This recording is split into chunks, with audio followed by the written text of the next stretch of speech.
Hello everyone, and thank you for coming to my presentation on challenging behaviors in early childhood. I apologize in advance for my voice. I have been sick and I was waiting till the last minute hoping that it would be better, and it is a little bit better today. So here we go. So what we are going to go over are learning objectives. We're going to talk about what a challenging behavior is, what causes challenging behaviors, children with exceptionalities and challenging behaviors, what can I do to help my child, additional resources, and conclusion and references, as well as an annotated bibliography.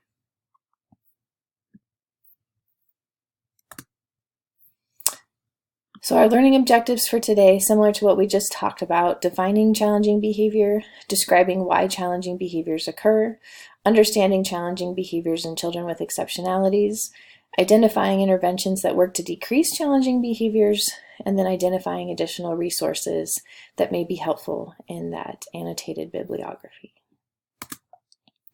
So what is a challenging behavior? A lot of people have, throughout research, sort of differed in opinions on what it is, and there's no clear-cut definition, but what I sort of came up with on my own through my research was a pattern of behaviors that negatively affects learning or social situations. So if a child is struggling to learn because they are getting in trouble or they can't focus, or they just don't know how to respond appropriately, then this would be considered a challenging behavior, or if it's affecting them socially. So some examples: yelling, hitting, throwing things, tantrums, whining, destroying of property, spitting, defiance. And those are just a few examples. So there's a lot of things that could be considered challenging behaviors, and it just really depends on the environment the child's in, as well as their developmental age. So what can cause challenging behaviors? Frustration with communication seems to be a big one. At an age of, in early childhood, so we have a 3-year-old who doesn't understand why mom or dad doesn't want them to continue to play with their iPad or maybe some other toy that they're trying to get them to stop using for a little while to do something else. So the child doesn't understand, and this will now ensue a temper tantrum or something similar, yelling, hitting. They don't understand what's happening. Developmentally, they're just not able to reason through that.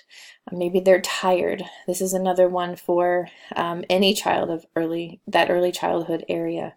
Being tired can create challenging behaviors. The want for attention. Sometimes we have attention-seeking behaviors in early childhood because they're not getting the attention that they need or that they want. We also have developmental issues. Sometimes in early childhood, if a child hasn't developed on with those milestones, you're going to see challenging behaviors because they don't understand, they can't keep up. There's some kind of barrier there. And then health issues. If a child doesn't feel well, or if it's a chronic health issue, these can also create challenging behaviors. Boredom, sensory or processing difficulties. If a child has sensory issues and in their preschool classroom they have really bright lights or maybe a lot of noise, this can cause a child to react in a challenging way. The lack of ability to understand, sort of what we already talked about with frustration with communication. If a child doesn't understand why they're being asked or not asked to do something, they may react with challenging behaviors. And then there's cultural differences. There are some cultures that allow certain behaviors and they're not looked at as challenging. So that's another consideration as well. Children with challenging behaviors who have been diagnosed with exceptionalities, this group of kiddos, you're going to see challenging behaviors occur at 3 times the rate of their typical developing peers. And these behaviors can be more difficult to identify because it's hard to determine what the challenging behavior is related to the disability, or if it's something that has to do with just not being taught a coping skill or strategy. So they're just a little more difficult to identify. They do require more patience in finding solutions to try to help these kiddos with challenging behaviors. And studies have shown that individualized functional-based interventions can be helpful with children with something like autism. So a child who is struggling to to behave in a classroom setting with other children, doing a functional based assessment to find out what the function of their behavior is. Maybe it's too noisy. Maybe they need noise canceling headphones in order to function appropriately in the classroom, something like that. So in order to come up with an intervention that might be helpful for them, we need to do a functional assessment. And so that leads me to what exactly does that look like? So functions of behavior. Every behavior has a function. So a child is not going to act a certain way without wanting a desired result, and they may not even understand that themselves. But functions of behavior, I really like this this chart here with sensory is what is tapping into that pleasure zone of the brain. Escape, maybe they're trying to get away from something or avoid having to do something. Attention, a struggle, the child may be struggling to maintain attention, or maybe he's wanting attention. He's looking for attention from his adults in his life or his peers. And then tangible can be something that they want. So it's a toy or power or control. And then in order to figure that out, we would want to do an assessment. You can look for something called the ABCs or an FBA. I chose the ABCs for this particular instance. So we have an antecedent, which is what happens before a behavior occurs. And then we have the behavior itself. What does that look like? And a consequence. What happens after the behavior occurs? This way we can figure out what are they getting out of this behavior. A child is not going to continue a behavior typically if they're not getting anything out of it. Next, I have a short video. I'm going to play a little bit of it, but for time's sake, we may not play the entire thing right now, but it will be made available for you to watch later.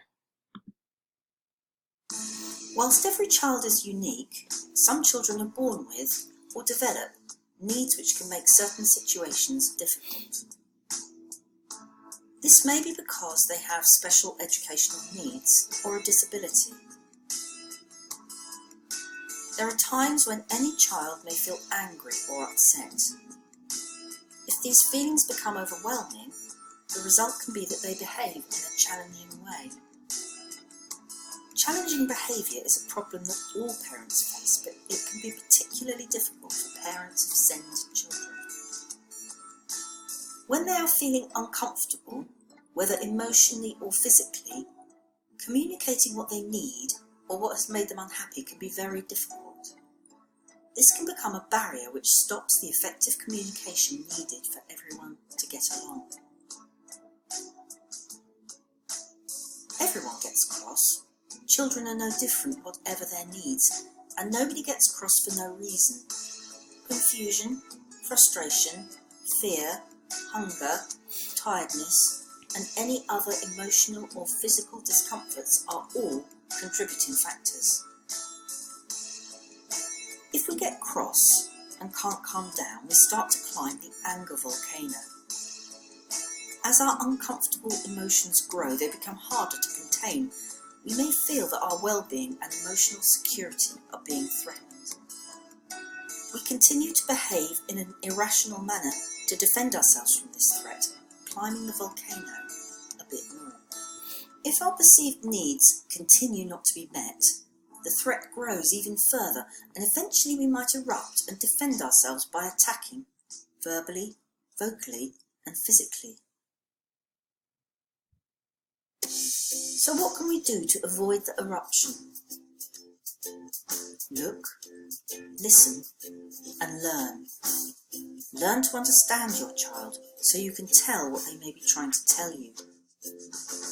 Try to notice the early signs that your child is feeling uncomfortable, either physically or emotionally.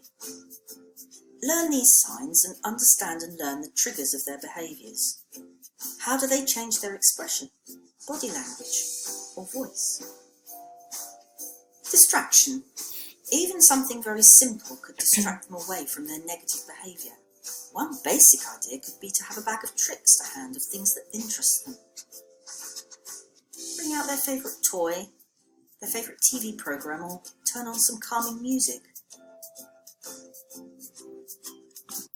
Okay, so you can continue to watch the video, but it does give some really helpful tips and strategies for what a parent can do to help their child in a situation where they may not have the tools, resources, or strategies yet to help you understand what it is that they're trying to say.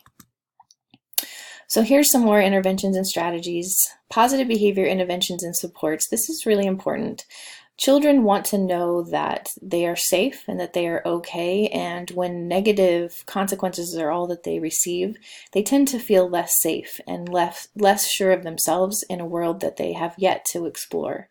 So giving them choices and immediate feedback and consequences is also really important to early childhood age kiddos. We want to make sure that they understand immediately if they do something that could harm them, or maybe it's just something that is just socially not appropriate, hitting someone, taking someone's toy. We want to give them immediate feedback for that and why that was not okay. If we wait to give them feedback, they're going to lose the entire lesson altogether. They won't remember what happened. It won't make sense. So giving that immediate feedback is important. Creating visual schedules and prompts for transitions can be really helpful. And then consistency in rules and following through on consequences if you have set them. So one of the articles that I found in my research was about strategies for helping parents of young children addressing challenging behaviors in the home and working together with teachers, preschool teachers specifically in this situation, to come up with a plan that generalizes behavior in multiple environments. So in this article, the author was suggesting that all behavior is a form of communication, and it's helpful to understand that as a parent so that maybe you can figure out why the behaviors are occurring. What is my child trying to tell me? This article showed or had some really good strategies that were good for identifying the function of the behavior and then implementing strategies and things like that for that specific function for that specific behavior. The article concluded by giving a really good tip of advice of making sure that families continue to receive coaching and ongoing support to ensure that the child and parent receive the most beneficial and long-term success. So if we have a child who has severe challenging behaviors and we are at the level of needing more interventions, we want to make sure that those parents don't feel like they're alone. So it was really important that the communication between home and school stays open, and we continue to give them the support that they would need throughout that child's time with them. So in conclusion, all children will experience challenging behaviors at some point, especially in early childhood. And setting predictive schedules, rules, and routines can help minimize these behaviors.